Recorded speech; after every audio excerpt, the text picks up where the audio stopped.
Alright, so we are back. How was your week, Mr. John? Oh, not too bad. Work, a lot of work. You guys know how it is. I always work. That's all I do.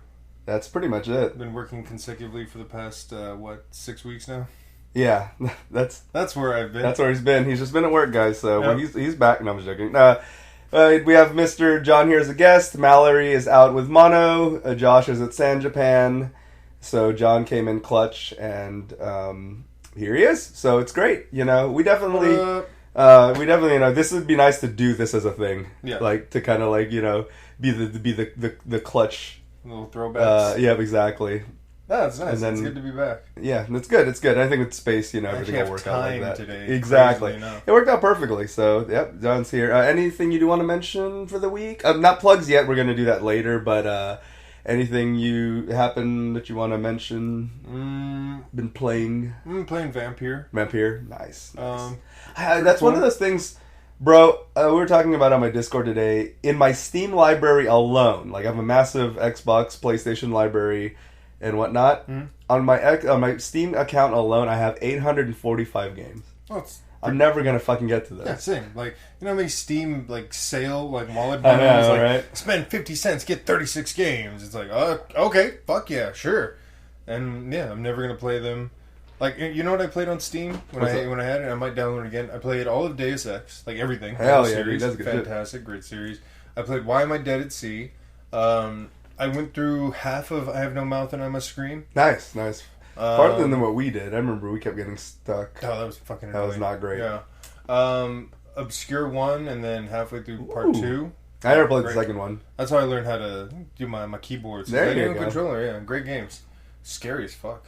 And that's it. And then I have a million other things. I think I have Rage on there. I think I have a bunch of Turok. stuff. And that's the thing. It's they're good games. It's just who has a lot of them. Yeah, especially that. You have to really. That's all you do. You're a gamer. Yeah, like a content creator paid to do that all the time. Yeah. Exactly. So, and even they have trouble getting through all their libraries because they have even more stuff. Exactly. So anyways, but that's cool though, man. Vampire has been on my back catalog for a while. For those who don't know, obviously don't nod. So yeah.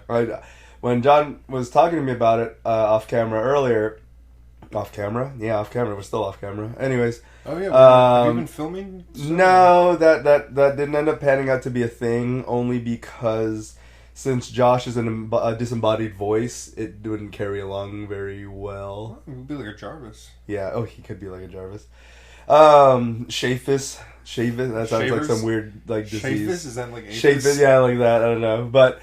Anyways, Vampire's been on my kind of when we're gonna get to the story. I know, right? But I didn't know it was published by Focus. Focus has published some pretty good games in the past, so good stuff, man. But anyways, quick rundown thoughts. What do you think about it? Because I haven't played it yet. I'm liking it. I only started playing it because the sequel's coming out, or there's a continuation or something. I didn't know that. 'Tis the season. I'm actually reading Dracula right now. And Salem's Lot, so I thought, fuck it, Vampire, and I have my Game Pass still. Shameless Game Pass plug. Well, you know what? Game Pass is a phenomenal thing that Xbox did because you discover and try a lot of stuff. It really is good. It's I think Outer Wilds is on there, and that's a fantastic game. It is, so the only thing consistently I keep is Minecraft because glorious Minecraft. Yeah, I downloaded DMC. Nice. 5, DMC 5, I should say. Nice. Yeah, no DMC, but yeah, DMC 5, so I'm hyped to play that. Nice. But yeah. Sorry if I could clear my throat, everybody. Was sick a week ago, and so still the aftershock. Yeah, still hanging around in there, but thankfully not sick anymore, so. Being sick is stupid, and the worst. And I wanted to die last podcast because my nose was just the whole time I was fucking talking on the thing. It was the worst. You guys remember that? I was always sick.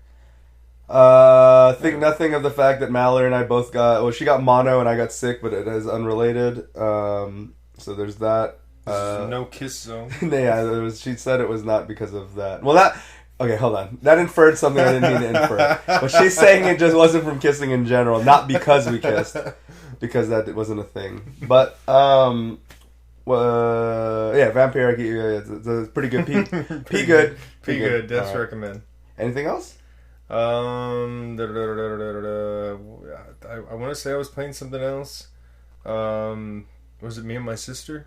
I think that's a game. Oh yeah, that's one of the games. Yeah. You were playing that? Okay, cool. I still haven't. I remember we talked about the trailer about that a while back, but I still haven't. I mean, it's in that vein of strange Japanese horror. Right. I saw that. It's cool. I like it. It has that Why Am I Dead at Sea feel. That's cool. So I like those little scroller games. Yeah, those are pretty fun.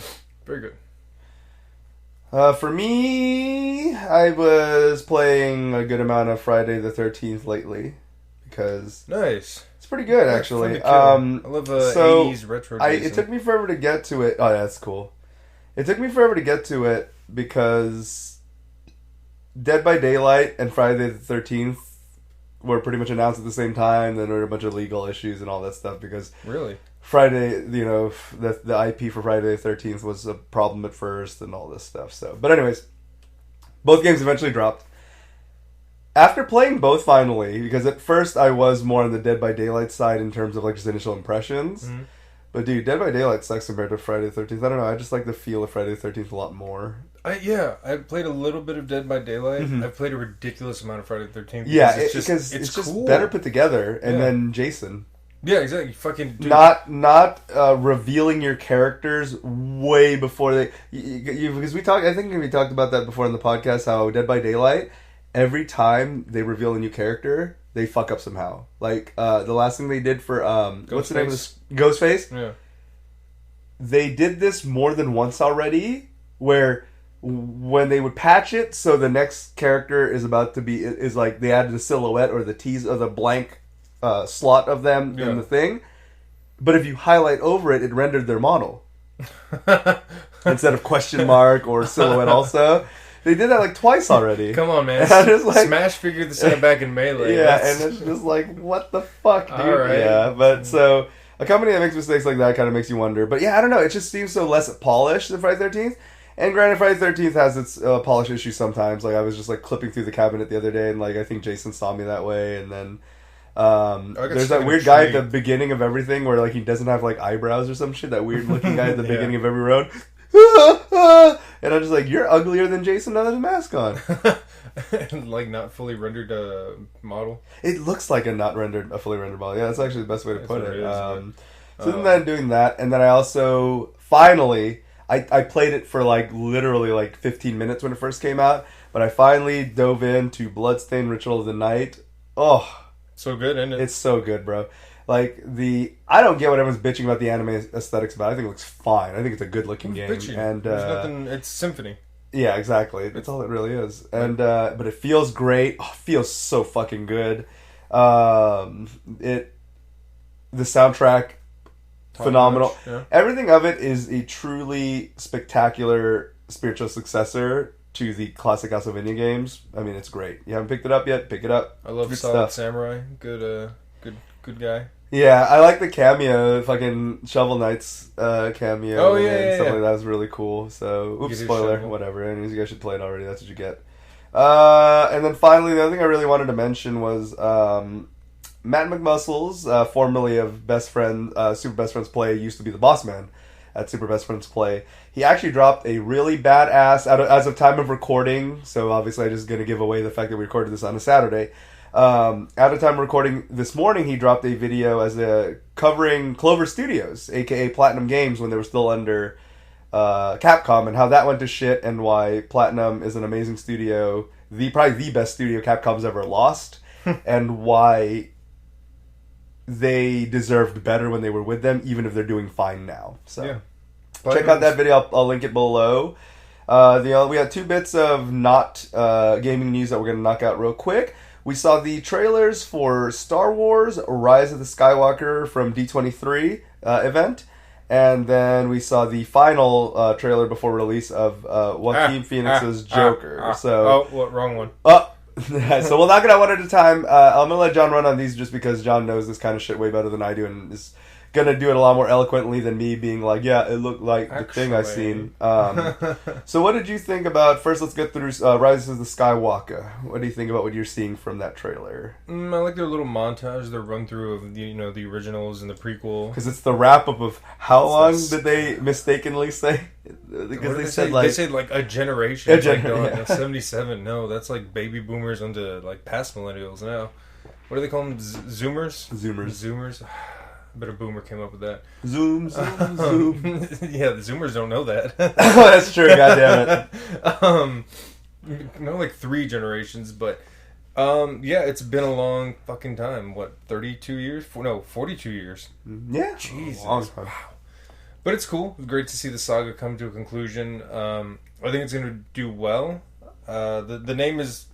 It's not the best name. It's not. It's like It's a bit on the nose. It's a bit misleading. Rise of the Jedi. Yeah, it is also a bit. It's a bit inaccurate actually. What Skywalker? Who is we know Rey's not a Skywalker? Apparently, her parents. Yeah, allegedly she's not. Yeah. But then let's ruin the twist ending of it. I mean, where they'll be like, "Oh, you're a Skywalker." Come on, George. You get 1 per saga, and you already wasted that back in the day. Back in the day. It looks great. I think it's going to be cool. The teaser they showed between Rey and Kylo Ren fighting on the water. It's awesome. Yeah, looks great. I like that that fold out double bladed lightsaber. Yeah, I don't know. I think they're just getting ridiculous with the fucking lightsabers now. It's cool. I mean, that's why I love them all. For me, I was gonna say, the OG non-traditional cool was Maul. Yeah, because that's badass. If fucking Duel of the Fate starts playing, he busts one out, and then holy shit, it's double bladed. Yep. Yeah, that was a great scene. Because even Grievous just used several. Grievous is have a cool one. He used several. Throwaway boss. And then Dooku's, much respect to the man himself, obviously, but Dooku's was just a fucking cane. Yeah, when you break it down. And that's cool, it's curved. I guess it's supposed to be like a pistol, but nah, come on, Grandpa. Yeah, that's all. But yeah, Gandalf's greater than Saruman. Got him.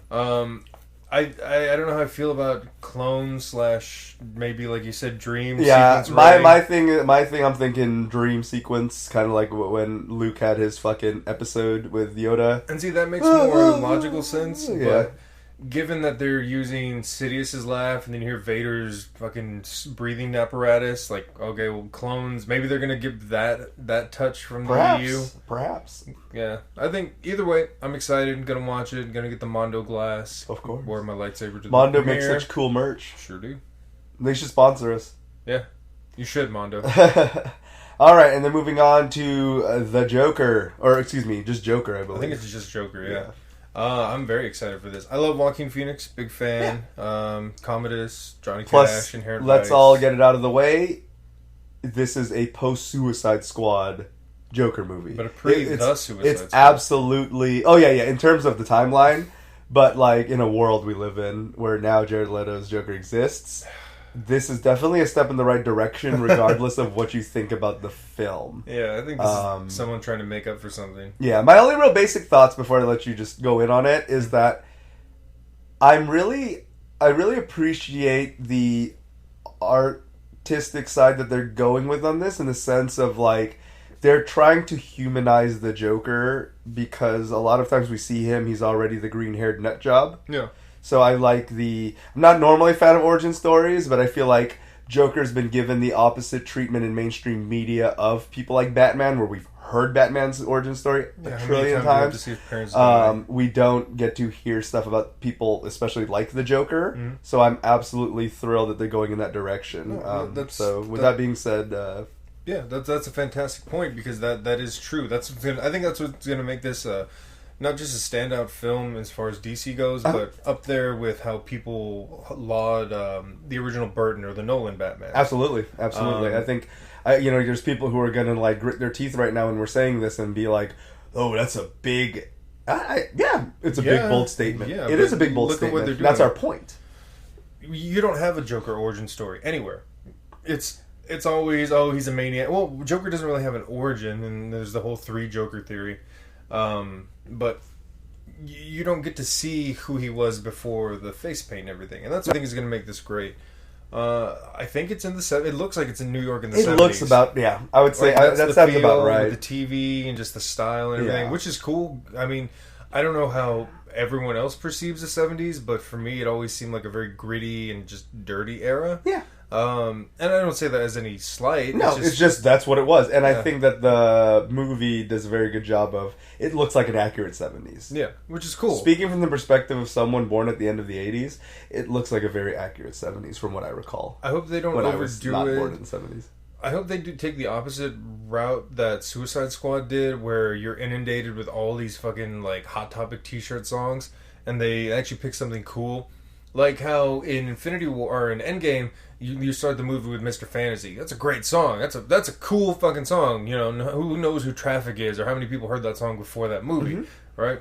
I just so happened to come across it like years ago when trolling through Spotify. Yeah. But I hope they pick a nice, concise, and scene appropriate soundtrack. That's going to be a big thing for me. Yeah, You know, absolutely. especially with the 70s. No, a lot of good things to pick from. Don't do what they did in Suicide Squad. Yeah. You guys like greatest hits? Right? That's pretty much it. It's just a teenager on mushrooms. I like Joaquin Phoenix's presentation so far. I like that he's a nutcase, like legitimate, not a nutcase. He's a little doing a very good disingenuous. job. He's doing a very good job of what Leto's did not portray, which It is was just too much. Leto's came off as edgy, right? Like too... Like edgelordy psycho. Yeah, there you go, yeah. But he seems like he's got a few screws loose. Like he's a The genuinely... way he's doing it, he's actually a crazy person. See, I don't want to offend or be disingenuous to anyone, but Of course. I think he's someone who... He's a person. He's a human, first of all. Yeah. But he's just someone who gets beaten down. Okay, so remember in the trailer where he's like, "Will you introduce me as the Joker?" Yeah. Why I said that I think that's when he's gonna kill the De Niro character, because a lot of this makes me think of I get a Killing Joke vibe, and I get a what is it, Batman Dark Knight Returns, I think, the one where the Joker's rehabilitated, quote unquote, and goes on the talk show, and so I get a lot of those vibes from this, but both of those try to humanize the Joker. Not so much Dark Knight Returns, but the Killing Joke for sure. You know, that's his actual origin story. Either way, I think it's going to be fantastic. I hope. Joaquin Phoenix is a great actor. Yeah, if it's not, it wouldn't be his fault. I think he's going to have a great Joker regardless of the movie being good or bad. Yeah. Predictions, I think he's going to kill De Niro live on stage. I think something's going to happen to where Zazie Beetz dies or gets killed because of him, or if not by him. It'd be cool if she became Harley. That'd be fucking That'd bomb. be really interesting. What else? Now, real quick, before I forget. Mhm. What percentage of the movie, or how deep or how early into the movie are we going to get Joker? Like Joker action? Mm-hmm. I'd say if it's a 2-hour film, Let's say I'd it's a 2-hour say 25 minutes in, we'll get like the touch of Joker. Think of it like American Psycho, where he goes at a steady pace, and then all of a sudden it's like, oh, he just stabbed that guy and his dog. Yeah. Yeah. So we'll get it pretty early on, I think. Nice. I really hope that's the case. Because that is a flaw, I think, in a lot of origin stuff, is the giving us the cock tease at the last 20 minutes. Oh, you mean the Spider-Man 3 problem? Yeah. Hashtag fuck whoever fucked up on that side, but fuck you. But anyways, what other predictions did you get, buddy? I guess that's kind of it. Okay. So I interrupted at the right time. It's okay. I just think those two things might actually happen, and I don't think we see any kind of Batman. I think this is just going to be a pure standalone Joker, him doing his nuttiness in New York. Cool. And I'm okay with that. Yeah. We both like Joaquin Phoenix, though. Yep. What joke did we used to have about Joaquin Phoenix? Unless it's inappropriate for the podcast, but we used to say something about Joaquin Phoenix as a meme, I thought. I think so. I don't remember it. I don't know. Chief Diamond Phillips. Anyways. I think now... nobody cares about that. Oh, right. So we moved this up because they say that the average... So first of all, the average listener has been listening to our podcast as long as the average podcast, which is about halfway through. Mm-hmm. So even big ones like Joe Rogan and stuff like that, people don't listen all the way through. So for those of you who have been hitting that 50% mark, thank you all. For those who have been hitting the 100% mark, trooper, I believe that's like less than 5% of you. But hey, you guys are getting through 50%. Our average episode lately has grown to like an hour and a half, so very nice. That's still pretty good. That's a lot of having to listen to us that you go through, and we appreciate it. that being said, we moved plugs up. So in between the our weekly recaps and the news, we're going to go ahead and do a plug. So, Mr. John, what you got coming in, coming out? What's going on? Still working on them EPs, like 2 months later. We're supposed to do some mastering today, but, that's the business. Yeah. Things but getting there. Getting along very well. Yeah, I'm just going to re-record a few tracks. My guy that I'm working with added some drums and bass. Cool. So that's cool to see what a full band sounds like. Because I've always wanted a full band, but it's just so hard to find. Honestly, having been the initial producer with you, I am very excited to hear the final product. Honestly, because I know that it's been going for a long time now, so I'm very excited. From when you were just doing it all on your own to when we hooked up again, and then I helped you out with that, to now you're with Vince, and so. So we'll see from there. So it's still coming out. But when was I was thinking like releasing them this month. I'm gonna say November. Okay, well, just let me know. Like I said, dude, you gotta plug space on our podcast always. So let me know and preach, my dude. That any shows coming up, because I'll offer sense of that too. So if you do have any shows, let me know about that. Also, we'll plug it away.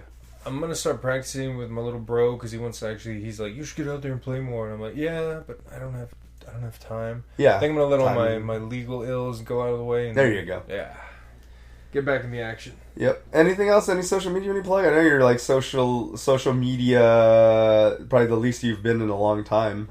Yeah, I'm almost social media less. I mean, if you want to follow Disaster Man on Reddit, there you go. That's cool. That's about it now. Yeah, that's it. Find them there. So yeah, there's that. About you? I need to use the restroom. Do you have any interesting stories you could tell? In a couple of minutes? I don't know. Not that I can leave you with? On the spot here. Any interesting anecdotes that are podcast friendly? No. Fuck all. Any movies or games you're excited for coming out? Well, none that we're gonna... No, go ahead and do Death Stranding. Death Stranding? Yeah, alright. Go ahead. I'm excited. Back, everyone. I'm excited for Death Stranding. I think it's going to be super cool. Give John this the wacky Kojima-ness. I don't know, it's just a weird fucking game. I have no idea. I don't know what it's going to be about. Like, I don't get it. As Patrick takes forever to go to the restroom, John's already filling for time, and Patrick's just here fucking straddling his fucking chair. Nice. That's a great visual. As he hands me my pop from forever ago. Those are your cards forever. You're always disconnected, Cassie, bro. Hell yes. But... Well, okay, it went away. Oh, well. When I stood up, it went up. Oh, yeah, I hate when that happens. It'll probably come out later, so save that anecdote then. Anyways, that story. Anyway, so... for me, you can find me on SlimAsianEntertainment.com. Always active on there. Have my fixed schedule of podcasts every Monday, of course, and then a few minutes in it series on Wednesdays, both 11 a.m. Central Standard oh my god, both at 11 a.m. Central Standard Time on their respective days. You can, of course, find all the current, past, future, present, everything, timeline episodes of Disconnected Cast at disconnectedcast.com. And there you go. Check us out. Our theme song, of course, is provided by the ever-talented professional rapper Sky Blue. So make sure to check out that track. The track that we use is called Little Debbie and Arizona Iced Tea. So make sure to check those out. And then, check out the rest of his stuff because he's a really cool dude. I met him and I are mates, but I met him a few years ago when he was just starting his very first tour. Met him. Good guy. Is that the... Shouts out to him. No. Different one. Oh, you got a new... But shouts out, no. I forgot, it's been a while. It's been a while. I got you caught up on all that, though. And then, finally, our sponsor for the podcast today is Radio Public. Radio Public is a podcast streaming app on iOS and Android that you can use to listen to podcasts like us and other favorites. And it does support the podcast when you do listen to it through there. So make sure to check them out at radiopublic.com and download them on the iOS or Google Play Store. Yeet. All right. Now that John has his figure out in a boot, let's get into the gaming news. With whatever time we're at right now, probably like 20 minutes or some shit like that. Oh my god, that was the sound you were trying to avoid. That was the sound I was That sounds awful on the mic, but that's fine. It's fine. That was just some plastic. So the first thing that popped up this week is Well, how should you react? I can't talk. How should you react initially when you hear Telltale is being revived? Now, if that wasn't a bunch of horse shit, you would be, whoa, they are? I mean, I like Telltale, I do, but okay. Well, here's what's basically... What? Here's the equivalent of what's happening. Okay. Telltale is coming back. Cool. And it's being brought back by people who don't work at Telltale, employing people who aren't from Telltale. This is essentially... What? Okay, what? Okay, so basically... So Telltale's coming back. The Telltale name is coming back. But Jamie Ottilly and Brian Waddle, famed minds behind the Duck Dynasty video game, are bringing back the company. So the company was absorbed by... the company's assets and properties were bought because they went out of business by a company called LCG Entertainment, some conglomerate video game memery, corporate nonsense. Yeah. But those two guys who don't have anything to do with Telltale, did not own no initial to being part of other than being part of this company that now owns the Telltale properties. Yeah, is bringing them back, but they're not rehiring the old staff. They're not this is all just new bosses, new staff. Same name type of situation going on here. Why? Well, they did say very vaguely because they weren't able to give any very good examples, but they are going to be bringing back some to be announced of the Telltale franchises that were lost due to them going out of business. The only one confirmed for sure not happening is Stranger Things, because there was a Stranger Things Telltale game, but that ended up... during the time that the company went out, / the fact that, again, this isn't really Telltale, the rights went back to Netflix. It's defaulted back to Netflix, who's also trying to get into the gaming game. So, stop. The chances of them... No, there's no chance of them doing that, excuse me. But what I meant is, so they lost it. They had an opportunity to do a Stranger Things game. Oh, wait, no, they didn't, because they're not really Telltale. Okay, enough of that joke. But they did say that that's the one for sure that isn't going to happen. They said Guardians of the Galaxy Volume 2 and all this other stuff, the ones that they were working on, still has a chance of coming back, but they're still ironing out the details with those, because we all know that Marvel plays well with everybody. Disney definitely doesn't try to fuck anybody when it comes to making deals. Wait a second. Wasn't the presentation for that Avengers game for Sony? It was. Maybe that's why they're got him.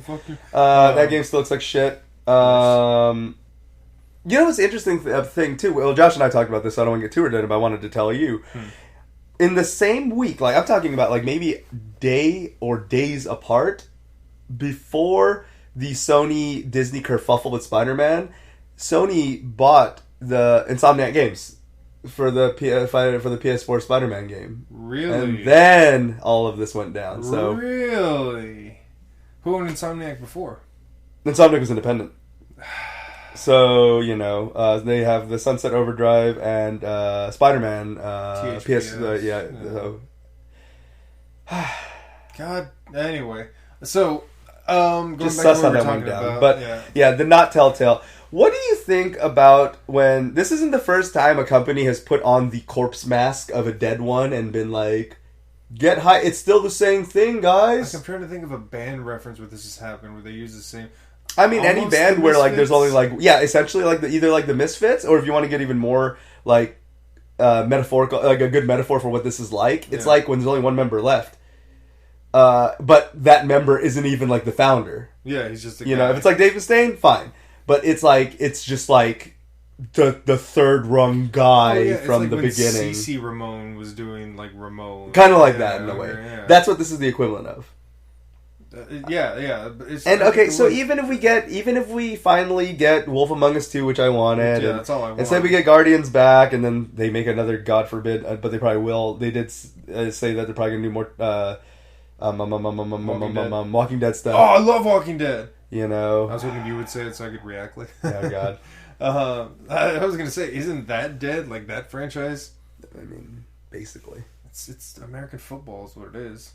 It's church, American football, and Walking Dead. That's a typical American Sunday. That is. But I mean, do you see, aside these franchises, to me, it's the taint around these franchises now. Even if we get these series back, the fact that the staff that originally put their blood, sweat, and tears, and the company that originally... Literally. Yeah, exactly, with the way they were being abused, exactly. And here's the other thing, too. So they did announce, this new company did announce that they're doing the definitive Walking Dead Remastered Collection, probably going to polish it out so it doesn't lag or run at 4 frames per second like it did sometimes. Here's my problem, and I expressed my problem with that. Mm-hmm. And that problem gets amplified with this move, which is now... Mm-hmm. Now it got to the point where it's just like, you guys are not paying the backlog pay. There's still unemployed devs from the old studio that are still owed shitloads of money, and this this Walking Dead Remastered nonsense and bring Telltale back from the dead isn't doing the back pay still. Well, yeah, so all these moves are the wrong moves. Yeah, you're just taking the name and you're not giving credit where it's due. This is, sorry if this offends, this is a really cunty move. Like, mm-hmm. why?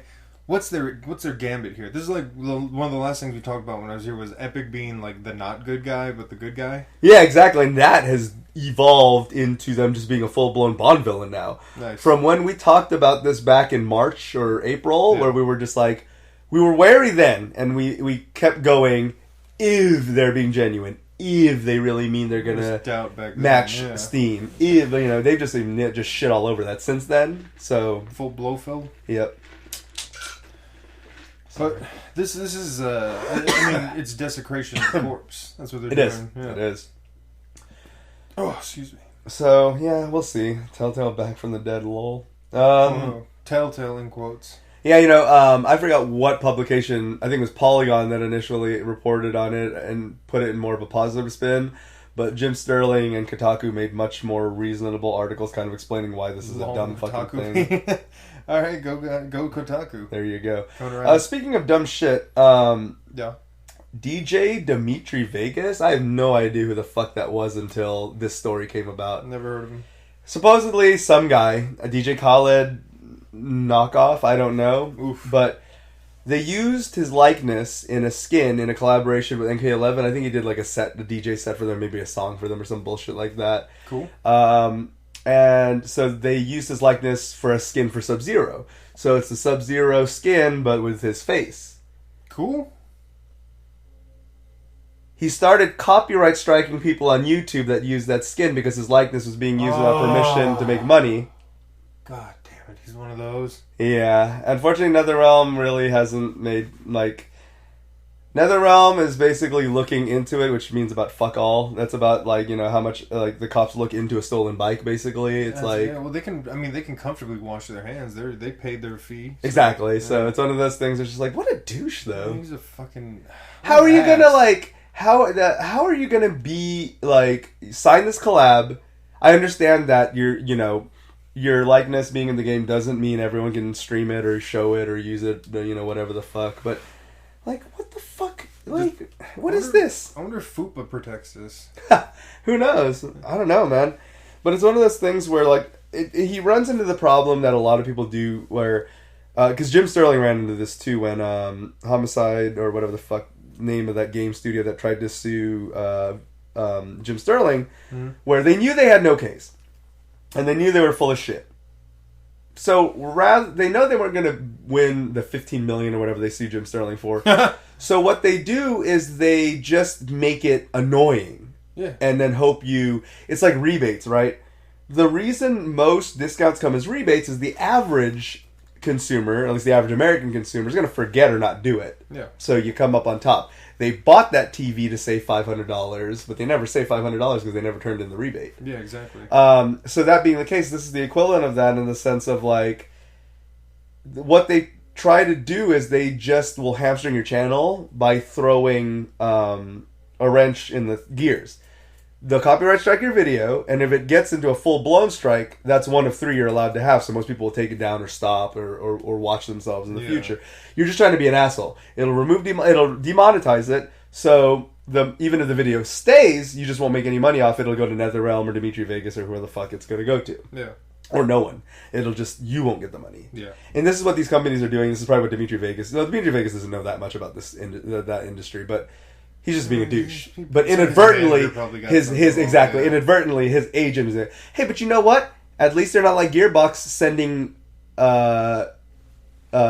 goons to people's houses. Oh, we didn't cover that. I wish you were here for the last episode. Josh and I talked about quite a bit. There was a guy who... Sterling, I was going to ask you about Bitchford. Yeah, so here's what happened. Pitchford's been silenced ever since the whole allegations of assault from, what's-his-face? Claptrap's He's been silent. But that hasn't stopped Gearbox from acting like a bunch of shitheads. So let's recap the story real quick, essentially, because I just really want to tell John what happened. There was this one YouTuber, I forgot his name, sorry, we talked about it last podcast, you guys listen to that one. But basically what happened is, Gearbox leaked their own info without paying attention. Like in a trailer or something they showed like a detail about the game, or it spoiled something, a theory or whatever in the game, that they, on a clip, or live stream that they did themselves, right? In good journalism, one of their there's a guy that was big in their DJ Matto, I think, or Sup Matto, SUPMATTO or something like that. A big Borderlands mark, loves it. He's one of the prominent YouTubers of that scene, so on and so forth. Saw it, was just like, guys, made that video. Hey, you get an exclusive, you go in. Yeah, good journalism. What does Gearbox do? Send their Gestapo. Gearbox goes, dude, it's wild. They go, how did he find out about this? All right, here's what we're going to do. Hits his channel with like copyright strikes on like everything. So that cripples his channel. Yeah. They report his Discord to Discord as a black market info reselling like thing, gets his Discord taken down. That, I believe, is called slander. After all that, he's in such fear / actually feels bad that he shuts down his Twitter of his own accord. Mm-hmm. And then 2 huge goonish PIs come banging on his door to ask him some questions. What the fuck? Damn, dog, when you think Gearbox can get no lower. Exactly. So what's Gearbox? So this all happens, right? And it all blows up and everyone's outraged because fucking what the fuck, right? What's Gearbox's reaction? Gearbox went, well, it's a misunderstanding, guys. What we thought that one of our employees was leaking information. This is how you react to someone that you think is leaking information from the company? Yeah, that's logical. What the fuck? When they leaked in their own trailer, you know? Yeah, dude. Submato said he was absolutely terrified. He said 2 suited goons showed up to his door and were banging on it to talk to him. And when they were talking to him, they were very demeaning, very intimidating. He said he was straight up like pissing himself. Shit. And then a week after that episode happened, his YouTube channel disappeared. So it's hard to know. Now, with the YouTube thing, I did follow up with it on the point because I don't know if he, like his Twitter, deactivated himself or just got so fucked by copyright, YouTube just deleted it. Yeah. But this guy went from influencer / does this for a living to like just buy the game he loves. That'd be like Halo fucking you like that. Dog, I'd sue. There you go. The difference is you wouldn't get... Yeah, the difference is you wouldn't feel bad or get scared. You would sue. Which is exactly what this guy can do. And Submato, look, we're not trying to say anything about, your character. You're obviously a sweet guy because the fact that you still felt bad after all that and because you love the game so much and you felt you were tarnishing it. It was your fault. You did nothing wrong. And please do take legal action because this is beyond something that calls for legal action. That's slander and intimidation, harassment, slander. They broke 1 trillion laws. I mean, they threatened his livelihood, and they compromised. Call it what you, yeah, exactly. Call it what you will, but that's what they did. Yeah. So, yeah, dude, that's what's been going down since the Pitchford saga ended. The Gearbox saga continues. God, I hope nobody buys Borderlands 3 and that game just tanks. Speaking of Borderlands 3, oh no, what's better than Borderlands 3, Mr. John? Everything. Got him. Borderlands 3 and Fortnite announced their exclusive collaboration. As Epic Games' exclusive game, Borderlands 3, gives them all the rights to use it in their game. So they did this elaborate mode, which is apparently pretty cool. And then Fortnite, there's a mode you can play right now, has the old Borderlands look and cel-shaded memery, but it's Fortnite still. You get some cool skins. Be a psycho. Rub in the fact that it's an Epic Games exclusive on PC. This is essentially just taunting at this point. This is essentially what this is. It's just Epic being like, and that's the thing, when Epic did it with Shenmue, where they bought out the refunds, and now they went from like, again, like we said, from like the Bond villain before to they're just straight up on stage flicking everyone off, being like, we got so much fucking money. Yeah, exactly. Another story we covered. I swear this is gonna recap episode, guys, but just stuff I need to talk to John that's relevant to Epic / Gearbox / Fortnite. Did you hear about? So we had big tournaments, right? Evo was recently. Evo went down. Great stuff. A winner of like a Street Fighter V big tournament will win like $50,000. Yeah, real money. Yeah. Yeah. The winner of the Fortnite tournament won $3 million. 16-year-old kid won $3 million. What the fuck? Second place got like 2, and then third got like 1 or whatever. And then like so from there also, not to mention second place. This is how fucked up that game is in terms of it's not really mechanically like skill or sound. It was proven when second player was a pad player. Why do they use pad? Because pad has an auto targeting you can't turn off. So it was tracking people through the thing. So that's why it's his preference, is because even though he can't aim as quickly as a PC player, he can still aim assist. So, anyways, but here's the one that you'll love, right? That's a lot of money, obviously. And he lost second place, had aim assist. That's kind of funny. Check this out. How much do you think 50th place got paid? I know. Tournaments that pay out 50th place don't really exist, but there was the payout for the top 50. Well, if one got $3 million, 2 got 1.5? You said. Mm-hmm. Something like that. Like I think it was 3-2-1 basically, and then everyone else under that got something. I don't know. Let's say 20 grand. Oh god, if my mind it got corrupted because we're just saying all these numbers right now. If I remember correctly, IIRC, you guys can check the last episode of the podcast where I did say, or the episode before that where I said it accurately, 50,000. What the fuck, man? So for cheesing out half the 100-person pool. Yeah. Like you don't even have to try to get to 50. Yeah, so that's the Fortnite news. An interesting thing happened. I hate that game. Something got leaked recently that I wanted, and I thought that the Switch was the perfect system for it. Overwatch is going to be coming to Switch. Nice. Has it been officially announced? No. It hasn't. What happened is Amazon dropped a Fortnite kit. Excuse me. God damn it. They already did that. Amazon dropped the listing for an Overwatch Switch case and then pulled it like minutes later, but at that point on the internet. That's a lifetime. So what else is going to happen, you guys? Do we really think that Overwatch isn't going to come out for Switch now? Like, Witcher 3 is, Sinking City's being ported to it, which is fantastic. It's really cool. Yeah. So why not? It's got to be Overwatch would be perfect for it. That's one of the things I really wanted to play on Switch. So, yeah. Well, how are they going to fix the online issues? Like, player to player. How are they going to do it? I don't know. Nintendo's going to have to get their shit together, but it's better than it was lately. But Microsoft's working on them with that, so they'll be fine. Okay, good. There you go. Microsoft's perfect. Microsoft will work out with that. I think that will be. They said several games will run on Xbox Live when it's appropriate or needed.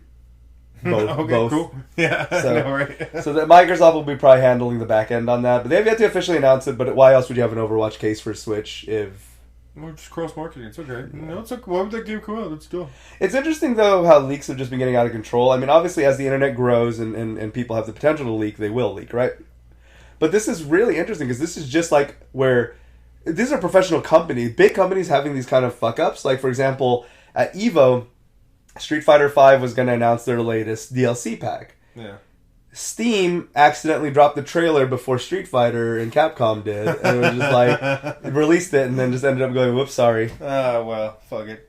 I don't know. It's just I think it's just crazy how this is something you would think like. Well, then again, Randy Pitchford leaves sensitive documents alongside squirt porn inside a kid's pizza restaurant. So, I mean, I guess this is just the age we live in now. I think it's just in terms of quality leaks. control over everything. People just don't. I think the majority of people in charge of these kind of things don't fully understand how the internet works. Exactly. I think anyone who says doesn't care is full of shit. Because the people that this is happening to care more beyond anybody. Look how Gearbox reacted about that was their knee-jerk response to a leak that they thought was internal. It's like governmental action shit. Yeah, so they obviously take it seriously. So at first I thought you were going to say that they don't care, but that would be obviously incorrect. But no, I think you're right, though. I think they don't understand the magnitude. Yeah, they don't know what they're doing. Like, Randy Pitcher was like, oh, I left a flash drive there. Whatever. Yeah. Dude, I found a flash drive at my job, and I'm gonna try and decrypt. There's a password on it. I'm gonna try and decrypt it and get in there. Mm-hmm. But it's like shit like that. Like, I'm a nobody. I'm like a fucking. But say it has some like fucking hacker. wild ass shit. Yeah, like. I understand a bit about C++ yeah. and like Python. or just the concept and idea of how important cybersecurity is. Yeah, exactly. That's what I'm actually going to go to school for. Nice. Yeah. That's a good one, man. That's a good one. You get your search for that, you'll be fucking banking in no time. Fuck, man. But yeah, like I just think there's a huge disconnect between people who are in charge and who actually make these decisions versus how things actually are nowadays. Yeah. Absolutely. It's like the idiot who doesn't password protect their files. Right. Like, or even in general, exactly, for something sensitive. Yeah, like on my flash drive, like there's the 5 pictures I have, and then I have like 3 hidden folders because... Yeah, and it's like, why would you leave a folder on your desktop full of compromising pictures that might fuck you up? See, that's the other part, is they think they're untouchable. No one's untouchable. Especially when you get... Everyone has something that will ruin someone. Yep. Everyone has a fetish, a file, a picture, a transcript. I read this quote, I think it was Philip K. Dick that said it. It's like, there's a sentence, everyone in the English language has a sentence that'll destroy them or something like Essentially. that. That's a very good statement. I forgot the exact one, but yeah, it's a very good statement because it's true. Yeah. Going into the good news, because that was a lot of shit. Thank you for bearing with us. Even for our standard, that was a lot of shit. But I'm glad I got John caught up on what's going on with Gearbox. So just in case John was thinking about going ahead and maybe going cracking open that Borderlands 3, I'm still boycotting it. I'm on team anti. Yep. So we'll see. But it doesn't appeal, and just fuck Pitchford. I don't want to put any more money in his pocket. Yeah, fuck him. Now that you show me the Fortnite thing, though, it's obviously going to sell. Yeah, I know. It sucks. Anyway. They'll hit their numbers. They'll hit their metrics. It's going to have a high Metacritic. It's going to be a high Metacritic game, and then they're going to sell, and they're going to just... Yeah. The Blood Diamonds will sell, unfortunately. It's just what it is. Not that makes it any better, but unfortunately, not enough people... It's like, again, I had this before, but when people are arguing with me about, what are you going to boycott? Who gives a fuck? You're nobody. Yeah, but if everyone would get on board, you agree what I'm doing is right, so if everyone who agreed with me would just go ahead and do it, even if we were only able to take a few million sales away from them and they still sell 100 million copies, but they lost a few million, it would still hurt. So bad. Because they would see like, wow, okay, people are getting a little wise to this. Maybe we should not be shitty. Well, it's not even that. I just said, let's get into the good news, and then I did that. But right. It's like... But it's like... I think we talked about this on the cast maybe a while back. But it's like how... say like Blops 3 versus 2, right? Yeah. Like Blops 3, I don't know the exact numbers, I'm just paraphrasing for the example. Blops 3 sells like 500 million copies in the first week. Well, Blops 2 did, nearly 1 billion. Okay, well, 500 million is still a fuck ton of copies and a fuck ton of money, but looking at the metrics, they're going to be like, oh, this is a failure. And metrics is always, yeah, exactly, and then metrics are always fucked up like that, right? They released Battlefield 1 or Battlefield whatever the fuck came out next to Titanfall from the same publisher, EA. Dropped Titanfall 2 versus Battlefield. Yeah. And then said, why did Titanfall 2 not hit the Battlefield numbers? Yeah. Well, what do you expect? We released them at the same time. They're both first-person shooters. One's good, one's okay. One's Battlefield. I don't know. It's like, goddamn. But anyways, Yakuza 7, RGG Studios dropping a very interesting announcement. First of all, the trailer looked cool, John, and I watched it with John earlier. Looks great. Looks great. Yakuza, one of my most favorite series since 2014. It's just such a good... It's the right amount of goofy... They'll have such a dark storyline, but then the right amount of goofy side quests and everything in between keeps you going and not all super depressed by the end of it all, even if it's like... I'm going to jump in with this one. Ichi looks like a cool guy. Yeah, Ichi's really cool, and honestly, what I would advise if you go ahead and go with a PS4 is please play Judgment. Oh, I was going to ask you. It is so perfectly unrelated, but the perfect example of a Yakuza game, while being entirely amazing and independent. Can I teach a fetishist how to properly discipline her gentleman callers? There's several things you can do in there, and since it takes place in 2018, you get to deal with people saying stuff like they look like a snack and whatever else. God. Does it get lit? Essentially, they do stuff like that. Is there They say stuff like that. Now, thankfully, your character doesn't, but the common folk talk like that. I mean, Which, I mean, I just said the truth, basically. I mean, Anyway, so we saw the trailer. It looks great. Ichi's awesome guy. Very excited to see what's going on from there, because the first time he really got that much screen time was when they announced Yakuza Online, like almost 2 years ago. Or no, over a year ago, and it was, Yakuza Online will be fine, but I'm more excited about the mainline game. So this is going to be great. Now, the interesting thing is, unlike the last 7 entries, because I know it's 7, but there was 0. 0, yeah. Guys, I don't know how to math. So, unlike the last 7 games, this one's actually going to take place in a new place. Well, It's going to be taking place in Yokohama, not Kamurocho, which are both. This is all fictional shit based on real Japanese cities. Yeah. But Yokohama's not a place. Yeah, it's a tire. Although it could be a real place too. Anyways, it's going to be taking place in not Kamurocho. So for the first time in 8 games now, it's going to be, and that's not including some of the spin-off ones. This is just mainline series. Not going to take place in Kamurocho. Not just that, it's going to be a turn-based RPG with Persona-style, positioning and attacks and stuff like that. Throwback, so it's really interesting. I'm pretty excited. When I first heard the news, I thought I was worried. I was just like, too different. Not Kamurocho. I have got from 4. What was the order I played it in? 4-3. I did 4-3-0. 4-3-0. God, you are bad at math. 1, 2, 5, and 6. I think was the order I played in. Yeah.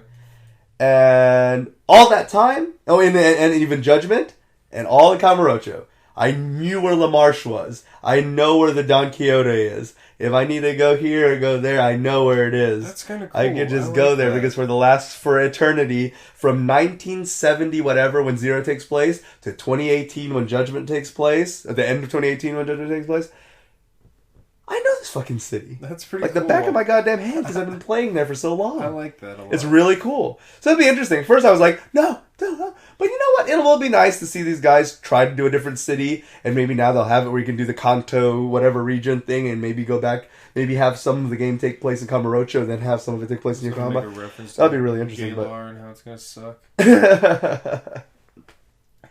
That wasn't a thing. I think that's how you pronounce it. Galar. Yeah, Galar. Yeah. Galar. Okay. So yeah, but that'll be interesting. And then when I heard the RPG combat, that's another thing where I was like, but my combos. And it's like, you know what? But I haven't done the combos for a while. Maybe Judgment 2 can have combos, and this one can try the RPGs. I'm very open to it. Thankfully, the fan base has been some confused, but most very receptive to trying out, this new style. And guess what? Don't have much of a choice, because it already drops January 16th, 2020 in Japan, and later next year for the US. They've been expediting stuff. Instead of taking 4 to 5 years to translate and localize everything now, they've been doing that shit year to year. Pat put it best, where he said, if you think about it and the way they've broken down now ever since Yakuza 0, it is a yearly franchise now. One new one does come out, and now we're still catching up in America. Finally caught up now with all of them being remastered. Mm-hmm.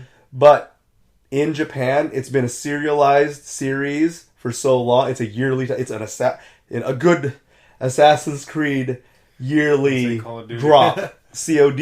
It is on that sense now in Japan. It's a yearly drop now. But it's good. Except it's good. So yeah, we'll see. Next month we will see the very first playable demo being done at Tokyo Game Show. So we'll see there, and I'm very excited for that. Yeah, I like turn-based, so I think I will jump on this one. Yeah, you should. And like I said, please try Judgment whenever you get your PS4 again. It's going to be it's a fantastic game. I cannot wait to talk to you about the story in that game. Oh, it's so good. It's my birthday gift to myself. There you go. Blasphemous. Very gritty looking game. That game looks fucking It looks like the baby of Dark Souls and Death's Gambit, which Death's Gambit's very Dark Souls influenced, so naturally. Yeah. But it's got a cool, despite it being very similar, when you die, you collect your soul and stuff like that. It's like having very similar things, because Souls-like games, there haven't been many good 3D Souls-like games, even though I've heard the Surge 2 is a lot better than Surge 1.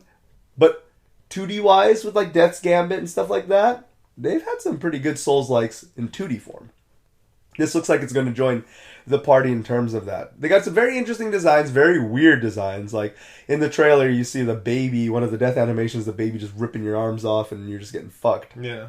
And just shredding you up. And it's really cool. That's going to be a challenging side-scrolling game. I was playing the demo earlier before John got here and dying, of course, because I'm very bad at those games. But the music was nice. They're fun. The music's great. And you know, it's going to be a really cool one from Team 17, who've done a ton of indie games. So we'll see from there. You guys can check out the demo right now. I don't know if it's a limited demo, but it was cool to see. The thing that blew my mind about it, though, was when I went and heard there was a demo for it, I got confused for a second. I said, there's a what for the game? Oh, yeah, I was going to say why, because there's a demo. Yeah. And I was just like, why did GameStop doing this? This is great. No teaser. I'm playing through like the first, like, you know, I think it's only like the first probably 30 minutes or something. Didn't we talk about this? No, I talked about that with VMG. GameStop doing that because they don't even fucking give you a complete game anymore. Yeah. Yeah. Yeah. But remember, man, when we used to get those sampler discs for PlayStation 1 and PlayStation 2, and they had, like, you'd play Parappa the Rapper or fucking whatever the fuck. Even Xbox, OG Xbox had the one with, like, Fusion Frenzy and stuff like that on there. I think Dr. Muto, too. There's Parappa the Rapper. I had Medieval. Medieval, yeah, see? Game. Oh, yeah, that one's coming out, isn't it? Mm-hmm. Coming out this month? Yeah, it missed the mark on the release date. I remember you were really disappointed. It doesn't come out on Halloween. 16th, I think. It's some bullshit, yeah. They just. But yeah, demos were nice. It was neat to, you know, try it out, get a little hands-on time. And, like, you played the shit out of the demo because it's fun. It hyped you for the game. Especially for PC, it's integral because you need to know if your hardware can run it. Oh, like, yeah, that's why Reach had that open beta, or open alpha, I guess. It's good to have. Yeah. My whole thing is I miss, you know, maybe not give us a disc every month with a magazine. I understand it's not really viable anymore, nor is it cost efficient. What did I say? But anyways, for some people, that's really going to sound like foreign language. I know. But it made me think about the good old days, though. It made me nostalgic. That was nice. Not to mention Blasphemous had an awesome demo. So make sure to check out the demo. It's going to be dropping on Switch, Xbox One, PS4, Xbone, and, of course, PC, where you can pick up, as of right now, the demo for Blasphemous. So go check that out. PC, the demo? Yeah. Okay. I'm still going to get it. It looks tight. Looks awesome. I love games like that. And they run at 60 frames no problem because of the 2D animation, and it looks so good. I'd rather that than a fucking piece of shit running at like 13 frames a second, but have really 3D good models? Like, what the fuck? Well, it's kind of like what people were saying about the Project Scarlet and PS5 news. Yeah. 4K, ray tracing, blah, blah.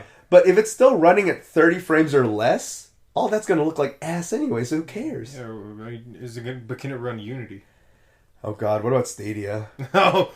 Stadia is just getting worse and worse. I think I was watching something on YouTube and I saw an advert for that and I was like, I forgot about that piece. That thing that's going to be dead in 6 months. You know, it's funny how like everyone's kind of realizing, right? So Destiny 2 is apparently going to get really good. Bungie's really been proving that Activision Blizzard was the one who fucked up the game. Well, yeah, obviously we all knew. They've always said that.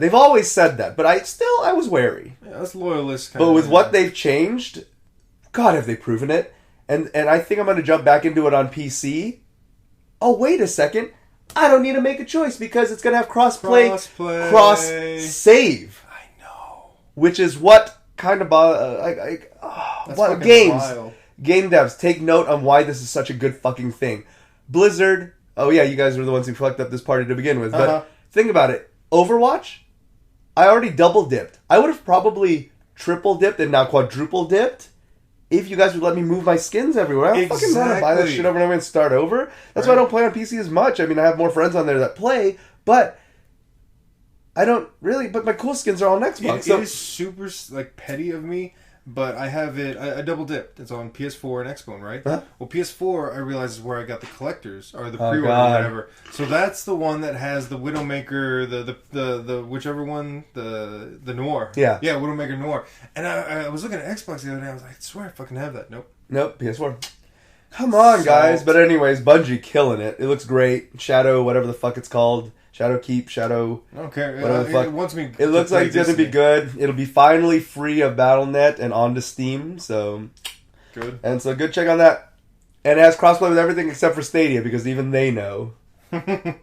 It's okay. There's It's no a great point. concept. It's a fantastic concept, but it's not. They put out the metrics feasible. at a Google. It's not feasible. That's the main thing because they put out the metrics at a Google event recently, and of course Stadia was brought up. And what they talked about is what you need, the kind of internet you'll need to run. You're like military grade, Dude, it's insane. I have Google Fiber, and I could barely be able to run 720p on mine. Yeah, and they're talking about 4K, all right. fucking 120 frames per second. Shut the fuck up.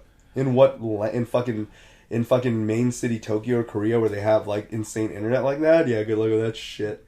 Not gonna happen. It's a cool concept, but it's just not now. Yep. But yeah, check out Blasphemous. We saw a trailer for Eastward. Very bright, adventure-looking game. You know, your typical Quirky. bosses. Remind me of like some SNES shit we played before. I'm pretty sure people, Earthbound fans, are gonna love it. Great soundtrack, very quirky looking, cool stuff. We're gonna move along kind of quick on these, just because there is a lot of these to cover. Then I have the main story, which is a pretty hefty one that we need to talk about. Very cool to have you back for this episode because the main story is not that Josh and Mallory couldn't talk about it, but I do enjoy talking about this stuff with John, even if the content's not going to be the brightest topic. Oh, I'm good for that. So Death Stranding, John talked a little bit about being exciting. You know, I John just realized I should have talked about Cyberpunk because that's what I'm actually hyped about. Oh god, Cyberpunk's gonna be so good. It's so good. It's gonna be, wait for it, breathtaking. And I'll see myself out. You're breathtaking. Jeez, we beat the dead horse of fucking Anthem. He's just riding that fucking corpse. Yeah, Poor yeah. guy. But hey, let him have his day. He can have his day. It's fine. He's one of the few that deserves his day. Death Stranding, gonna be very cool. Drops in November. Of course, it's my November game. So I had my chain of games. The last one was supposed to be Bloodstained in May. I'm just getting to it. Everything else between that sucked. Remnant from the Ashes is boring. That's the game that someone was talking about. Yeah, that one's snooze fest. Is it really? Marvel Ultimate Alliance 3 sucks. And what was the last one I was disappointed in? There was a third game I was disappointed in. Anyways, those were 3 games I was excited for, including the one I didn't even say because I forgot. Yeah. That I was just like... Tough for a bit on these. Kill la Kill If. Or Lif If. That one sucked. Kill la Kill. Why is... Okay, I actually do have a quick points to go through. So, Remnant. I've heard nothing but good. Remnant from the Ashes is a critically acclaimed Souls-like that most people like. I don't like it because it has a boring setting. I think a Souls-like game is very important that the story and world is interesting. Mm-hmm. It's a post-apoc world, but not it's not a Mad Max kind of like, ooh, what's this? Like, it's so droll and just gray. Not like Rage 2. And not like Rage... Rage 1, even Rage 2, whatever. Like, it just was so blah. Yeah. The world felt lame. Okay. The monsters were a bit unimaginative. Mechanically, it was fine, but that's hard for me to take seriously in a game that doesn't seem to take itself very seriously in the way that, like, it felt like the team phoned it in halfway, where like they got like the gun mechanic seems fine. They have, some interesting weapons you can swap out for. Mechanically, it works, but then again, Anthem worked mechanically. Yeah. And although I'm not going that low to say that it's that bad, again, it's a fine game. I give Remnant probably a 6 out of 10, but the average Metacritic for it's like an 8 or 9. It's high. Yeah. It's a critically acclaimed game. Most people are out there, this is my new Breath of the Wild, people are going to lampoon me for saying it's not good. Yeah. But, I mean, and I didn't say it's not good.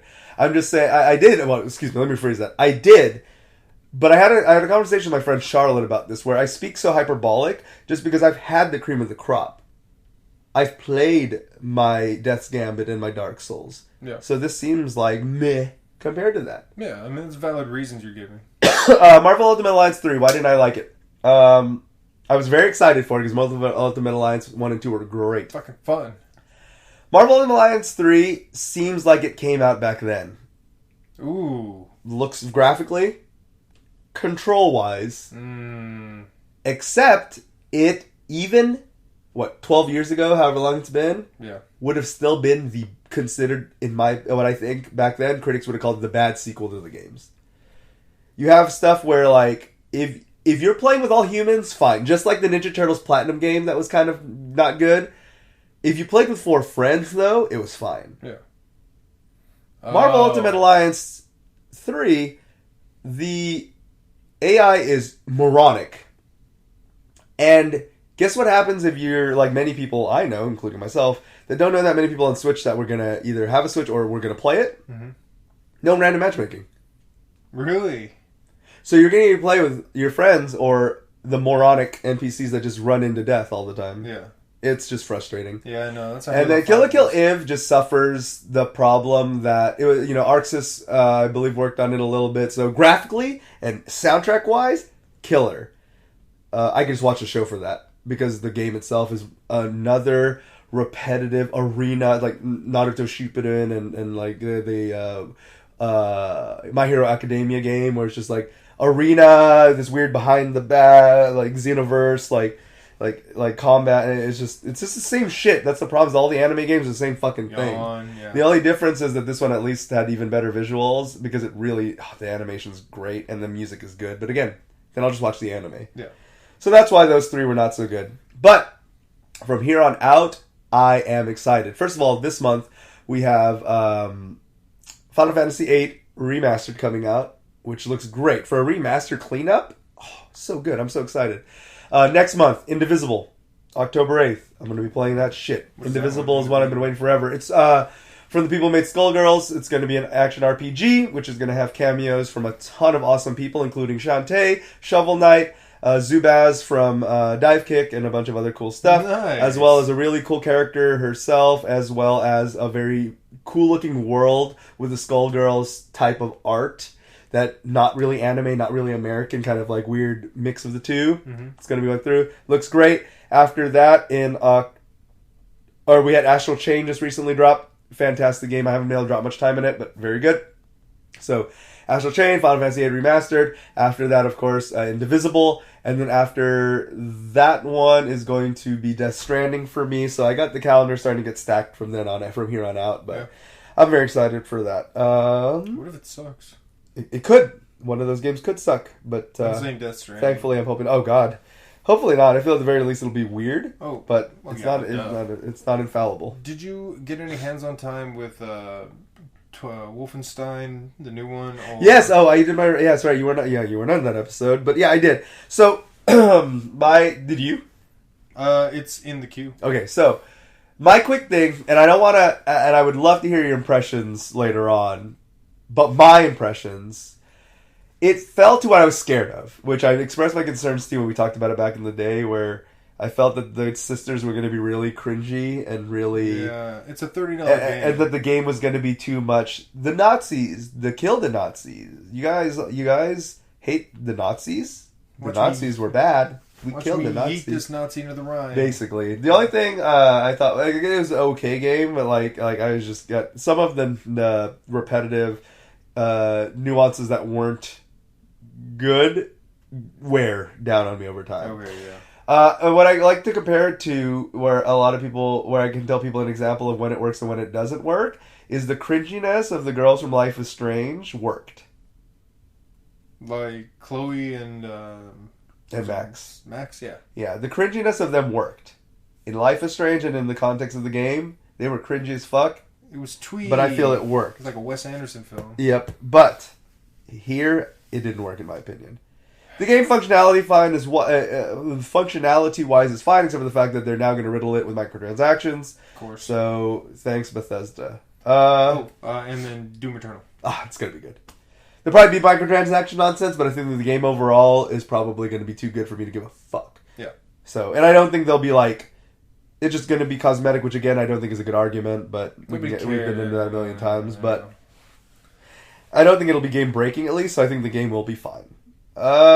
Sinking City is going to be Switch bound. That's that broken ass Cthulhu ass game that like mechanically is a little fucked, but is a really fun game that I had fun with. Even it was like the game was like melting as I was playing it.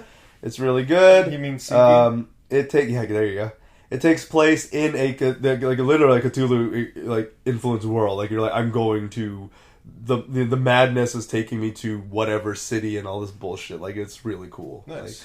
Without directly being because almost every Cthulhu game has this is Cthulhu. Yeah. Cthulhu. Slaps you in the face Cthulhu. But like this one was like it's a Cthulhu game without being a Cthulhu like in there. So I don't know, bro. I see some tentacles in that. I mean, there are, but it doesn't say Cthulhu. No, that's true. So, which is nice. Wait. Which is refreshing. And then really small it says Cthulhu there. There's like a... Nope, don't look at it. No, but like I said, I know what in you the mean. title, there doesn't say Cthulhu. Yeah, it's pretty... it's derivative or inspired by. For those of you who don't want to play any of these games on Epic Games Store, just buy the console version. Sacrifice the 4K for not supporting Epic. $54.99 used at GameStop. Oh wow, what a great deal! That's why that company's like really out the door. They fired half of their Game Informer staff or more, almost all of it, and then oh god, Did they really? Shit show. Is that why I didn't get my copy this month? Probably. They said they're going to be shipping out the last of it. Loot Crate's dead too, even though that has nothing to do with them. I just want to talk about dead companies. Loot Crate died? No way. They're shipping out the last of their crates, but they pretty much fired everyone except for the minimum staff required to get the last Loot Crates out, and then they're gone too. What? Yep. Ouch, bro. Yep. So there's that. So Shovel Knight Dig, a collaboration with a studio called Nitrome, is a new game, but it's considered a spin-off, not part of the Shovel Knight mainline series. And it's going to have new tweaks and spins on the mechanics while introducing the original Shovel Knight feel and look. So, going to be really cool. Shovel Knight's awesome guy. Yeah, great game. Alright, I was afraid I was going to come up to the final topic, and I am. So it's time to get serious. I don't know, I make a joke right before I get serious. I got to get out of my system, that's why. Anyways, if you guys want to complain about how I just did that, or if you guys want to talk to us about the topic, you can always hit us at disconnectedcastmail@gmail.com. Once again, that's disconnectedcastmail@gmail.com. So, this past week, several sexual assault, rape, all sorts of allegations have come out of several female developers in almost a chain reaction. One girl got brave, and then I guess it influenced a lot of them to speak up too. The one that was really sad to me, not that any of them are of any less value, of course, Natalie Lawhead spoke on the 26th of August, confessing an incident she had with famed composer Jeremy Soule, known for his Elder Scrolls music and KOTOR series music. So now every time I hear those songs, it's going to be a little weird. Oh, man. He talked about how he made awkward advances on her, equated the passion and sound of music to sex, would kind of constantly keep trying to put sex in her head, and eventually got to the point where he was basically telling her, like, yo, look, if this doesn't become a sexy relationship, your project's probably going to fail. I'm probably not going to, I'm Big Dick Jeremy. This is probably not going to work out then if we're not doing the sex thing. So, essentially, forced her, raped her to have sex with him, and blames the women of his past, the women in his life and of his past, as to, not to like in any rebuttal, because all of the people who are being accused in the thing we're talking about right now have yet to officially, on the record as of reporting, and us recording this, have not officially spoken up about in rebuttal to any of these accusations. Yeah. But to her, in a way, it was basically like, hey, look. I'm only being like this because, I'm just a little fucked up from the women of my past, and, they got me twisted, and this is why I'm acting like this. It's not my fault. Yeah.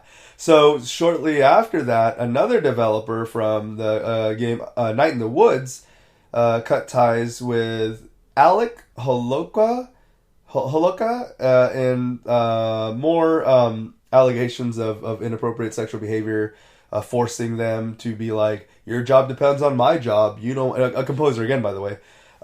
Your job depends on my job. I mean, you wouldn't want your game to fail, would you? Just guilt tripping, all this stuff, that was against one of the devs, Zoe Quinn. And more examples popped up. Several female devs have all spoken up about how composers, bosses, what have you, have all, and given very specific examples. They've all just had enough, essentially, given examples, sharing DMs, sharing screenshots, just calling everyone out, letting the chips where they drop, because this isn't right. And it's really scary and depressing to know. For example, Jeremy Soule, I would have never thought. That's how it goes. I mean, he's composed, and I understand that, but it's still so sad. Yeah. Because I guess like there's that skeezy guy where you're just like when it happens, you're just like. I mean, you look at Harvey and you're like, oh yeah, you fit. But then there's like people like him, and I thought he was, and it's a shame because now it's gonna be hard for me to hear like. When I play Morrowind and I hear these classic pieces of music or whatever, and just to know that, like, this fucking... Maybe he wasn't doing this to her then, but he still did it. But I mean, it's like... And it's gonna, like, taint his work, I think. Just his whole excuse makes it seem like this behavior was latent within him. Yeah. Fuck. That really is, damn, that's a heavy one. Yeah. Good for them. I hope if anyone else has that, I hope everyone who has speaks that kind out. of dealing speaks out. No matter where you are, just hold these fuckers accountable. Yep. Jesus fuck, man.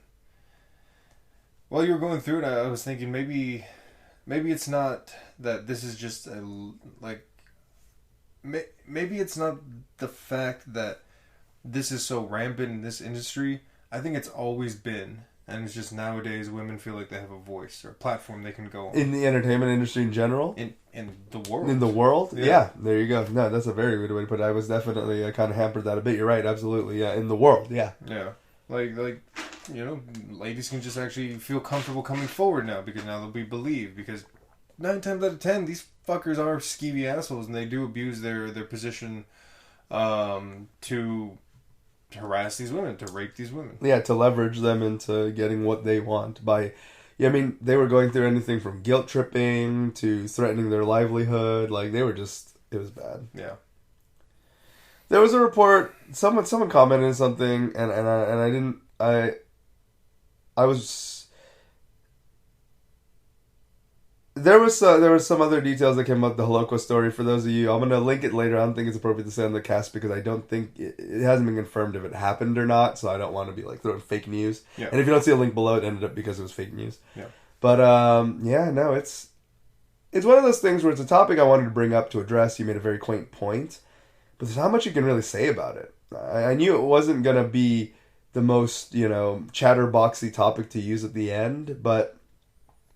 I guess my point is it's not, but it's a very important one, and I think that those who ever find themselves in a situation in whatever job or whatever industry you're in shouldn't ever feel frightened to like speak up about it. Yeah, it's a very salient topic to be sure, and like you said, anyone who ever feels threatened like this should immediately address the situation, just because these dudes need to be held accountable. Yep.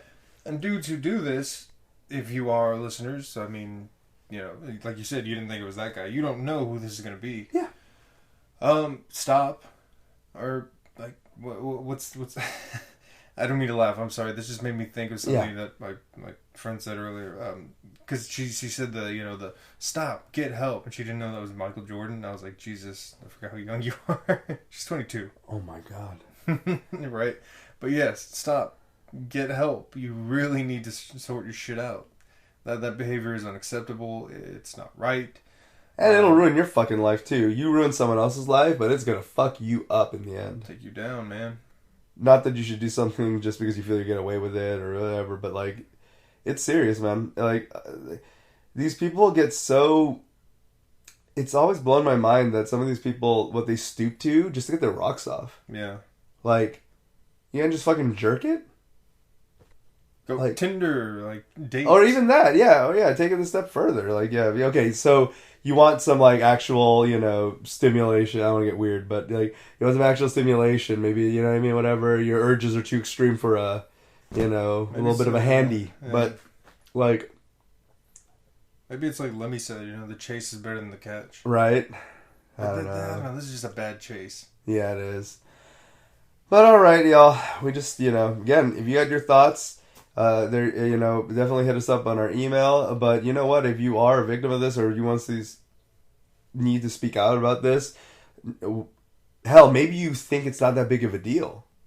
Think about it. Yeah. Stop and think about it and realize that if you're not feeling comfortable, there's probably a reason of it. Your gut feeling is always going to be one of your strongest and most accurate instincts you have. Yeah. So if you think you're in this type of situation, you hear this story and you kind of think, well, maybe this is a problem, you know?